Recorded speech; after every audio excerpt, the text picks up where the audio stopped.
This is my son Hayden over here. Subscribe. Subscribe. He loves saying that. He's got his own YouTube channel too, with more followers than I do, but that's all good. That's good. Anyway, chapter 11, part 2, like I promised. To all my followers already and all my subscribers on YouTube and Instagram, thank you so much. Thank you for sticking around. Thank you for looking, at least. You know what? Say something, please. Comment, subscribe, follow. Everything you got to do. Hit those buttons, please. Say something. Say how much you like the pacing. Say what you don't like. Tell me what you don't like, what you like. Tell me about the pacing. Am I going too slow? Am I going too fast? Am I getting boring already? Is there too much filler? Chapter 11 is important because we got to know. Joey's got to know how he got there. But is there too much? Is there not enough? Let me know how you think we could get to the first love scene. But anyway, I'm going to start chapter 11, and then hopefully we'll get to talk a little bit more. All right. Chapter 11, part 2. Here is where Alexa is going to tell Joey what she did to get him to where he is now. Eventually, he lifts his head and looks at me. I quickly move my arms away, afraid he might get mad at my forwardness. His eyes are red, filled with tears he hasn't yet shed. The expression on his face is a mix of scared, confused, and incredulous. He takes a shaking breath. Alexa, I wait, knowing what he's going to ask. After so long, how did you find me? I take a shuddering breath myself.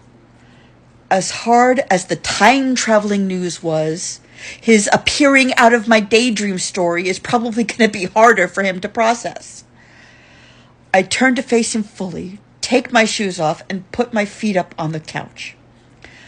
I hug my own knees and take a minute to try and figure out how to tell him the thing that I'm having trouble believing myself. Joey, in all this time, does not take his eyes off me. Finally, after what seems like ages, I figure that it would be smart to begin from the very beginning, and I take a deep breath. Joey, when I was 12, I saw you in the movie Crystal Warriors. He smirks but says nothing. Unfortunately, you were already He flinches when I start that word, so I immediately change it. You were already away when I first saw it, but I immediately became a big fan of yours. I hear him chuckle a little. Should I be insulted? But I go on. I did a lot of research, watching other movies you were in, reading books, magazine articles, anything I could get my pre-adolescent hands and eyes on to find out who you were. He closes his eyes and rubs his temples.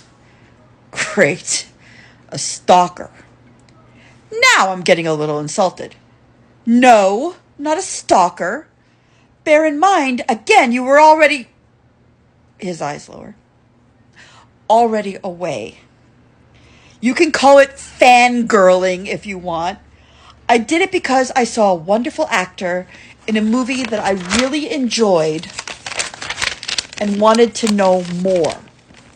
The smirk returns and is turning into something resembling amusement. Bear in mind, though, I was a kid when I started it. He nods. I pause and take another breath. Here's where it's going to get harder. I also had a pretty shitty childhood. No friends, bullied incessantly, both by other kids, siblings, and my extremely controlling parents. He's listening.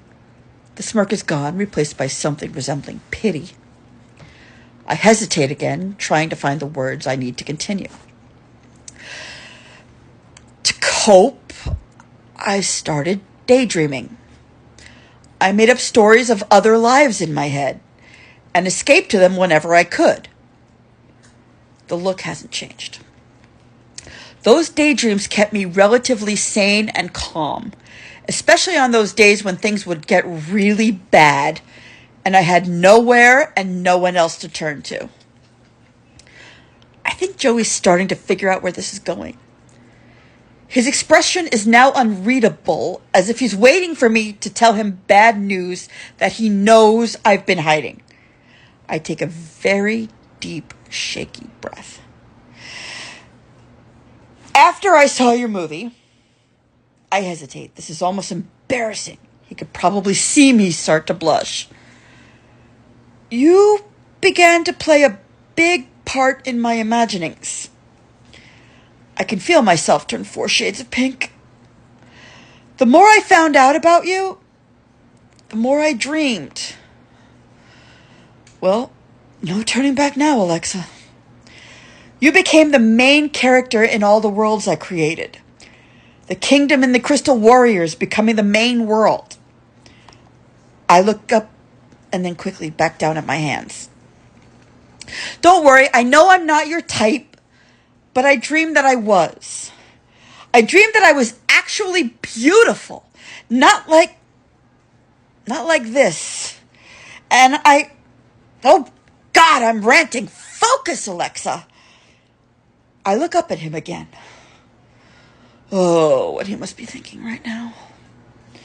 Well, anyway, I'm married now. Peter is asleep in there. I point to the bedroom, but he doesn't look.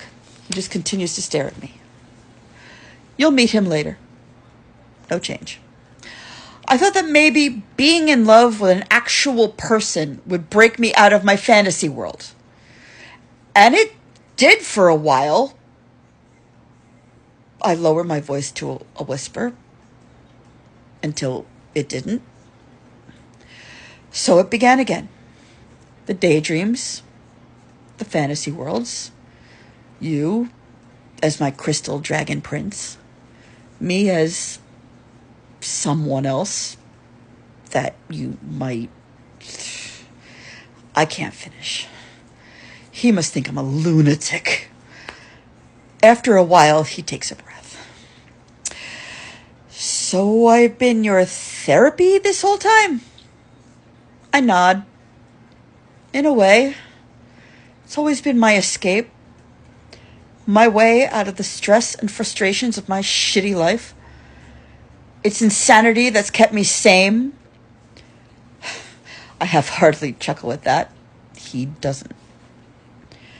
I don't know how, but the fantasies must have become so powerful that they somehow found you twice and helped me to bring you here. Joey nods slowly, trying to take it all in. I can't read his expression, so I'm not sure if he believes me or not. I know this sounds really weird. He scoffs. That's an understatement. Yeah, but it's the only explanation I can give you. He lays his head on the back of the couch, and for a while we're silent. Both of us taking all of this in. Joey trying to process all he's just learned, and me trying to process all that's happened and is happening. So, you love me? That came out of nowhere. What? You love me? Now I'm at a loss. That came suddenly. No, I mean, yes, but no, not like... Joey lifts his head and looks at me. Well, it's the only explanation I can give you. He takes on a slightly mocking tone.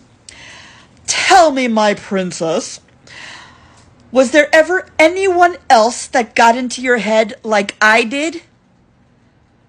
I look down. I can't answer him. My silence is my answer, and he uses it. I thought so. I've been the main character, the main focus of your daydreams for years. It's the stories you made up in your head that help find me and get me out of the darkness. Part 3 tomorrow. See you tomorrow.